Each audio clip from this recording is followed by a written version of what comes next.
This is Jim Keady, Director of Educating for Justice, back in the United States from the front lines of the refugee crisis in Lesvos, Greece.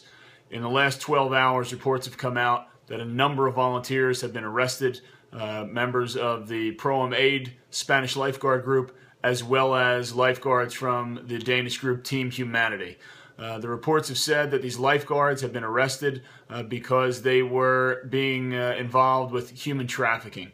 For those of us who have served on the shores of Lesvos and know what's happening there, the only thing that these lifeguards have done is help to protect the lives of citizens who are fleeing war-torn countries and looking for safety in the European Union.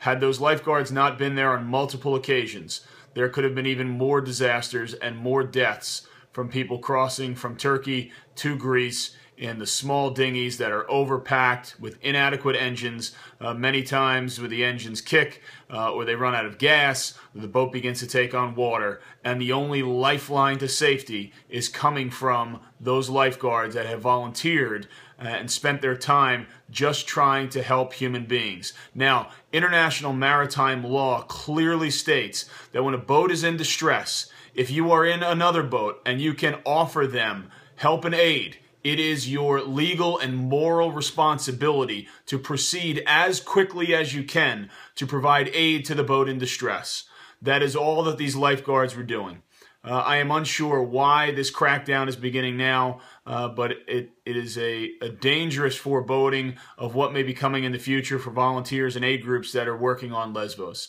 What I think is important now is that we continue to get more information about what has happened to the lifeguards. The one report from the Danish group from Team Humanity says that they were fined up to 600 euros and that their members could be facing up to 4 years imprisonment for being accused and tried, and if so convicted, of aiding and abetting refugees illegally, which in essence is human trafficking.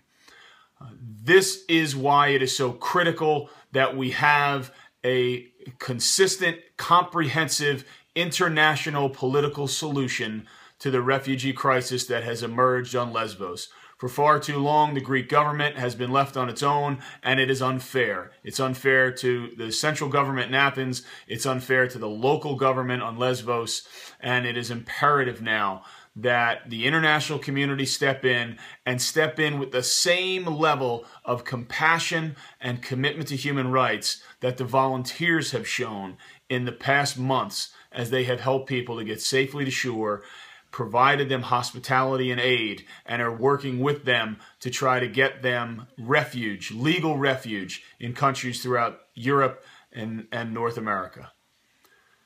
This is Jim Keady, Director of Educating for Justice, here in the United States, advocating for my comrades and colleagues on the front lines of the refugee crisis in Lesvos, Greece.